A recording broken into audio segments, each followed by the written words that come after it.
નમસ્કાર. આની અગાઉ પણ આપણે રમેશ પારેખની કવિતાઓ કાવ્યનું પઠન કરેલ છે અને એવો વિચાર કે લોકો સુધી સારી ગઝલો, સારા કાવ્ય, સારા ગીતો પહોંચે તેના માટે પ્રયત્ન ખરો. પ્રયત્નશીલ રહીશ કે સમયાંતરે ગીતો, ગઝલ, કાવ્ય જે મને ગમે છે કે મને એવું લાગે છે કે શેર કરવા જોઈએ તો હું શેર કરીશ. આજે રમેશ પારેખનું એક કાવ્ય અહીં શેર કરવા માગું છું. આશા રાખીશ બધાને ગમશે.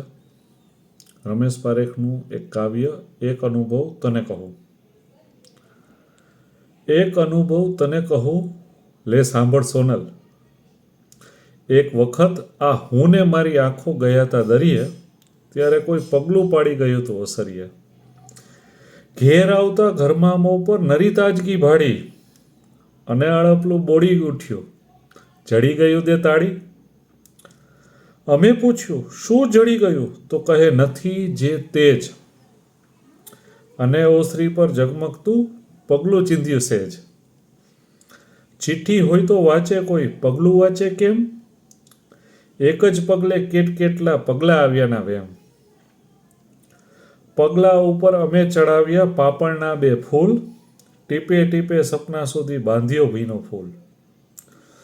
તોય અમે હાર્યા ને પગલું જીતી ગયું તે અમને, અમે જરીક ધાર્યા નહોતા છાના પગલે તમને. ઘર આખું ને અમે આખા જલમલ જલમલ જલમલ, ઓસરીએ અફળાતો દરિયો કલબલ કલબલ કલબલ. એક અનુભવ તને કહું, લે સાંભળ સોનલ. એક વખત આ હું ને મારી આંખો ગયા તા દરિયે, ત્યારે કોઈ પગલાં પાડી ગયું હતું ઓસરીએ.